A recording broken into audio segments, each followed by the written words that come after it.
Good morning, ladies and gentlemen, esteemed guests, and my dear friends. I would like to extend a warm welcome to each and everyone present here.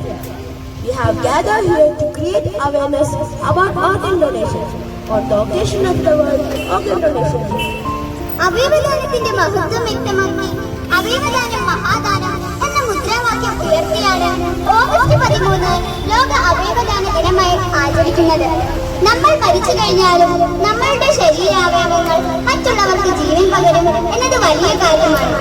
മസ്തിഷ്ക മരണം സംഭവിച്ച ഒരു വ്യക്തിയുടെ ശരീരാവയവങ്ങൾ ധാരാളം പേർക്ക് ജീവൻ പകരും എന്നതാണ് അതിന്റെ മഹത്വം വ്യക്തമാക്കുന്നത്. The greatness of humanity is not in being human, but in being human. A famous quote by father of our nation, Mahatma Gandhi, share life to save lives. Be an organ donor. Let's listen to the clips of Rendai Dhamekasa.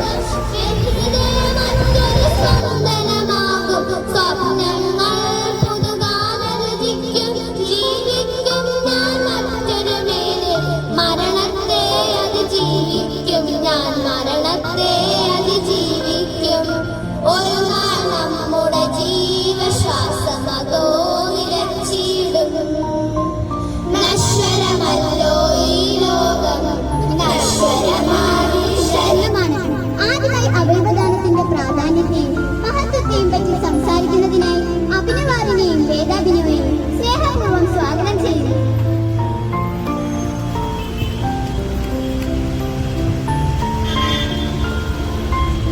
Hello everyone, warm greetings to I heartily welcome you all to this awareness program for organ donation. We request the support of everyone present here. Organ donation is a noble act, a deed that could be done to save lives of people, even after the donor is dead. Did you know that human being can donate liver, pancreas, kidney, heart Enough, and we as a society need to come forward for this cause. You and the people around you could be the game changer in someone's life.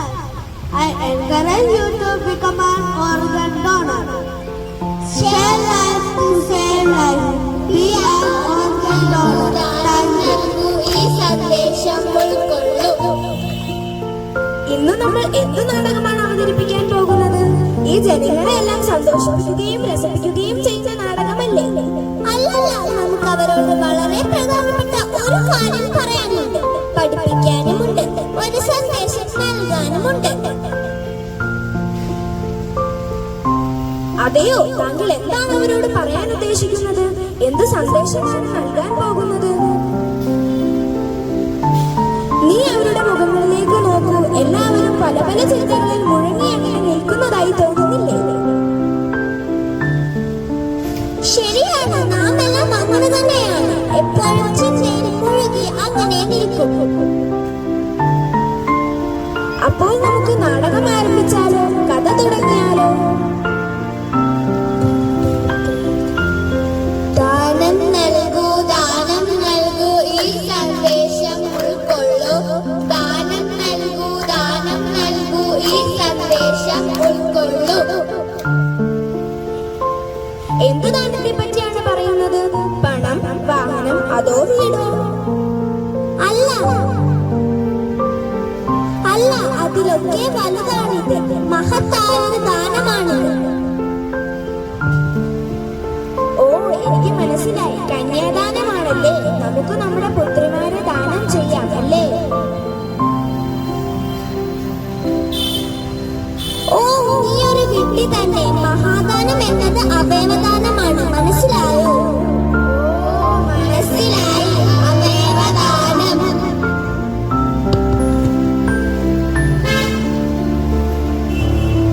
എല്ലാവർക്കും സ്വർഗത്തിലേക്ക് സ്വാഗതം. നമുക്ക് സ്വർഗത്തിൽ നിന്നുള്ള വിശിഷ്ടാതിഥികളെ സ്വാഗതം ചെയ്യാം. താങ്കളുടെ പേരെന്താണ്? വിദ്യ എന്നല്ലേ? അതെ, ഞാൻ വിദ്യയാണ്. സ്വർഗത്തിലേക്ക് താങ്കൾക്ക് സ്വാഗതം. നന്ദി. പ്രകാശ്, സീമ, നിത്യ, നിങ്ങൾ എവിടെയാണ്? വരൂ. ഞാൻ വളരെ ഭാഗ്യവതിയാണ്. കാരണം എനിക്ക് ഇവരുടെ എല്ലാം ജീവൻ രക്ഷിക്കാൻ സാധിച്ചു. അതെങ്ങനെ? അതോ അവയവദാനത്തിലൂടെ. ഞങ്ങൾക്കതെല്ലാം ഒന്ന് കാണിച്ചു തരാമോ?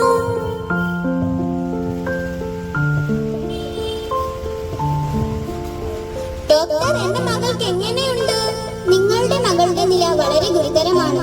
തലച്ചോറിന്റെ മരണം സംഭവിച്ചു എന്ന് തന്നെ പറയാം. സോറി. ഡോക്ടർ എന്താണ് അതുകൊണ്ട് ഉദ്ദേശിക്കുന്നത്? അതായത് മസ്തിഷ്ക മരണം സംഭവിച്ചിരിക്കുന്നു. ഇല്ല ഡോക്ടർ, ഞാനിത് വിശ്വസിക്കില്ല. നിങ്ങളുടെ വിഷമം എനിക്ക് മനസ്സിലാകും. പക്ഷേ ഞാൻ പറയുന്നത് ശ്രദ്ധിച്ചു കേൾക്കൂ. നിങ്ങളുടെ മകളിലൂടെ നമുക്ക് നിരവധി പേരുടെ ജീവൻ രക്ഷിക്കാൻ സാധിക്കും. അതെങ്ങനെ? അവയവദാനത്തിലൂടെ. നിങ്ങൾക്കറിയാമോ, പലതരം രോഗങ്ങൾ ബാധിച്ച് അവയവങ്ങൾ നശിച്ച എത്രയധികം ആൾക്കാർ ഈ ലോകത്തുണ്ടെന്ന്? നമുക്ക് അവരെ ഒന്ന് കാണാം. എന്റെ പേര് പ്രകാശ്. എനിക്ക് ഒരു ദുശീലവും ഉണ്ടായിരുന്നില്ല. ഞാൻ മദ്യം ഉപയോഗിച്ചിരുന്നില്ല. എന്നിട്ടും എന്റെ കരൾ നശിച്ചു പോയി. ആർക്കെങ്കിലും എന്നെ സഹായിക്കാൻ കഴിയുമോ?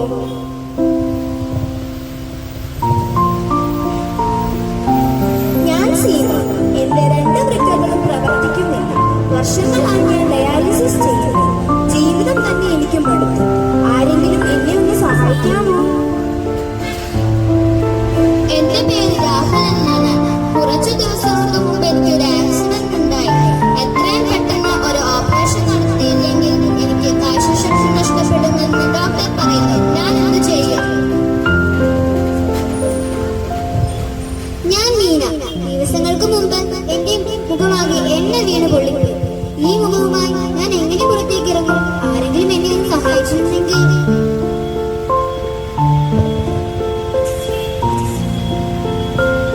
നോക്കൂ, നിങ്ങൾ ഇവരെ കണ്ടല്ലോ. എത്ര വലിയ സങ്കടത്തിലൂടെയാണ് അവർ കടന്നു പോകുന്നതെന്ന് മനസ്സിലായല്ലോ. ഇവർക്കെല്ലാം അവയവങ്ങൾ ആവശ്യമുണ്ട്. അവയവങ്ങൾ ദാനം ചെയ്യുക എന്നത് വളരെ എളുപ്പമാണോ? ഞാനൊരു വൃദ്ധനാണ്. എന്റെ അവയവങ്ങൾ കൊണ്ട് എന്തെങ്കിലും ഗുണമുണ്ടോ? അതൊരു തെറ്റായ ചിന്തയാണ്.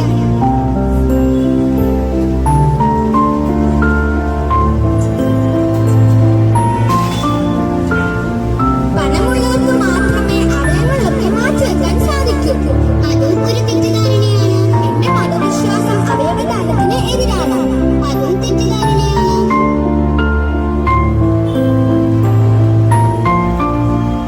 ഞാൻ എന്റെ കണ്ണുകൾ ദാനം നൽകിയാൽ അടിച്ചു തന്നിട്ട് ഞാൻ അന്ധനായി പോയാലോ?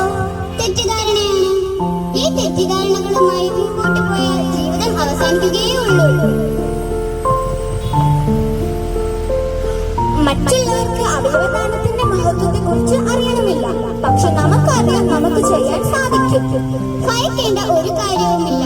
ഏത് പ്രായത്തിലുള്ളവർക്കും അവയവം ദാനം ചെയ്യാവുന്നതാണ്. മസ്തിഷ്ക മരണം സംഭവിച്ച് 1-2 ദിവസത്തിനകം അവയവങ്ങൾ ദാനം ചെയ്യാവുന്നതാണ്. എത്രയോ പേരുടെ ജീവൻ നമുക്ക് ഇതിലൂടെ രക്ഷിക്കാനാകും. കണ്ണുകളും ഹൃദയവും വൃക്കകളും കരളും ശ്വാസകോശവും ഒക്കെ നമുക്ക് ദാനം ചെയ്യാം. അവയവങ്ങൾ ദാനം ചെയ്യുന്ന വ്യക്തി പണമൊന്നും മുടക്കേണ്ടതില്ല. അവയവം സ്വീകരിക്കുന്ന വ്യക്തിയാണ് അത് ചെയ്യേണ്ടത്. ഡോക്ടർ, എന്റെ മകളുടെ അവയവങ്ങൾ ദാനം ചെയ്യാൻ ഞാൻ തയ്യാറാണ്. അവളിലൂടെ മറ്റുള്ളവർ ഈ ലോകം കാണട്ടെ. നിങ്ങളുടെ തീരുമാനം എത്ര ആൾക്കാർക്ക് പ്രചോദനമാകുമെന്നറിയാമോ? നന്ദി, വളരെ നന്ദി. ദാനം നൽകൂ, ദാനം നൽകൂ, ഈ സന്ദേശം ഉൾക്കൊള്ളൂ. ദാനം നൽകൂ, ദാനം നൽകൂ, ഈ സന്ദേശം ഉൾക്കൊള്ളൂ. ദാനം നൽകൂ, ദാനം നൽകൂ, ഈ സന്ദേശം ഉൾക്കൊള്ളൂ. ദാനം നൽകൂ, ദാനം നൽകൂ, ഈ സന്ദേശം ഉൾക്കൊള്ളൂ. നാടകമാണ് അവതരിപ്പിക്കാൻ പോകുന്നത്. ഈ ജനങ്ങളെല്ലാം സന്തോഷിപ്പിക്കുകയും രസിപ്പിക്കുകയും ചെയ്യുന്ന നാടകമല്ലേ? അല്ലല്ല, നമുക്ക് അവരോട് വളരെ പ്രധാനപ്പെട്ട ഒരു കാര്യം പറയാനുണ്ട്. പഠിപ്പിക്കാനുമുണ്ട്, ഒരു സന്ദേശം നൽകാനുമുണ്ട്. അതെയോ? താങ്കൾ എന്താണ് അവരോട് പറയാൻ ഉദ്ദേശിക്കുന്നത്? എന്ത് സന്ദേശമാണ് നൽകാൻ പോകുന്നത്? നീ അവരുടെ മുഖങ്ങളിലേക്ക് നോക്കൂ. എല്ലാവരും പല പല ചിന്തകളിൽ കുട്ടികളെല്ലാരും പറഞ്ഞു തന്നത്. അപ്പോൾ നിങ്ങൾക്ക് എല്ലാവർക്കും കാര്യങ്ങൾ കൂടുതൽ വ്യക്തത വന്നിട്ടുണ്ടാവുമെന്ന് വിചാരിക്കുന്നു. നമുക്ക് പ്രായം അല്ലെങ്കിൽ നമ്മളുടെ ജെൻഡർ ഇതൊന്നും ഒരു ബേസിസ് അല്ല നമ്മുടെ അവയവം ദാനം ചെയ്യുന്നതിന്. മസ്തിഷ്ക മരണം സ്ഥിരീകരിക്കപ്പെടുന്ന ഏതൊരു വ്യക്തിക്കും എത്ര പ്രായം കുറഞ്ഞവരാണെങ്കിലും പ്രായം കൂടിയവരാണെങ്കിലും ആർക്കും അവയവം ദാനം ചെയ്യാൻ പറ്റുന്നതാണ്. അപ്പോൾ ഇപ്പോൾ ഇന്ത്യയിൽ ഒരു കണക്കെടുത്ത് നോക്കിക്കഴിഞ്ഞാൽ 2023 കഴിഞ്ഞ വർഷം ഏകദേശം 1100 ആളുകൾ മാത്രമാണ് അവയവം ദാനം ചെയ്യാനായിട്ട് മുന്നിട്ട് വന്നിട്ടുള്ളത്. അപ്പോൾ ഇതൊരു വലിയ നമ്പറായിട്ട് നമുക്ക് ഒരിക്കലും പറയാനായിട്ട് പറ്റില്ല. കാരണം 1 മില്യൺ, അതായത് 10 ലക്ഷം പോപ്പുലേഷൻ എടുത്താൽ അതിൽ ഏകദേശം ഒരാൾ പോലും തികച്ചില്ല. 0.7 ആളുകളാണ് ശരിക്കും ഓരോ 10 ലക്ഷം ആളുകൾക്കും അവയവദാനത്തിനായിട്ട് മുന്നിട്ട് വരുന്നുള്ളൂ എന്നാണ് കണക്കുകൾ പറയുന്നത്. അപ്പോൾ ഈ കുട്ടികൾ സൂചിപ്പിക്കുകയുണ്ടായി മസ്തിഷ്ക മരണം സ്ഥിരീകരിച്ചതിന് ശേഷം നമുക്ക് അവയവം ദാനം ചെയ്യാനായിട്ട് പറ്റും. അപ്പോൾ മസ്തിഷ്ക മരണം സ്ഥിരീകരിക്കുന്നതിൽ ഒരു വ്യക്തത ചിലപ്പോൾ നമ്മുടെ സമൂഹത്തിൽ പലർക്കും ഇല്ലാത്തത് കൊണ്ടായിരിക്കാം ചിലപ്പോൾ ആളുകൾ ഇതിലേക്ക് മുന്നിട്ട് വരാത്തത്. അപ്പോൾ നമുക്ക് മസ്തിഷ്ക മരണം സ്ഥിരീകരിക്കുന്നത് 4 പേരടങ്ങുന്ന ഒരു മെഡിക്കൽ സംഘമാണ്. 4 ഡോക്ടർമാരടങ്ങുന്ന ഒരു മെഡിക്കൽ സംഘമാണ് ഈ മസ്തിഷ്ക മരണമാണോ അല്ലയോ എന്ന് സ്ഥിരീകരിക്കുന്നത്. അത് കുറച്ച് നിശ്ചയിച്ചിരിക്കുന്ന കുറെ സെറ്റ് ഓഫ് ടെസ്റ്റുകൾ 6 മണിക്കൂർ ഇന്റർവെല്ലിൽ 2 പ്രാവശ്യം ചെയ്ത് നോക്കിയതിന് ശേഷമാണ് ഈ ആൾക്ക് മസ്തിഷ്ക മരണമാണോ അല്ലയോ എന്നവർ വിലയിരുത്തുന്നത്. Representative of this organization amongst us. They readily agreed to join us in this.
ഈ കൊച്ചുകുട്ടികൾ നിങ്ങളുടെ മുമ്പിലേക്ക് അവയവദാനത്തിൻ്റെ മഹത്വത്തെക്കുറിച്ചും എല്ലാ മറുപടികൾക്കും കൂടിയാണ് ഇവിടെ സെൻട്രൽ സ്കൂളിലെ അധ്യാപകരും വിദ്യാർത്ഥികളും വളരെ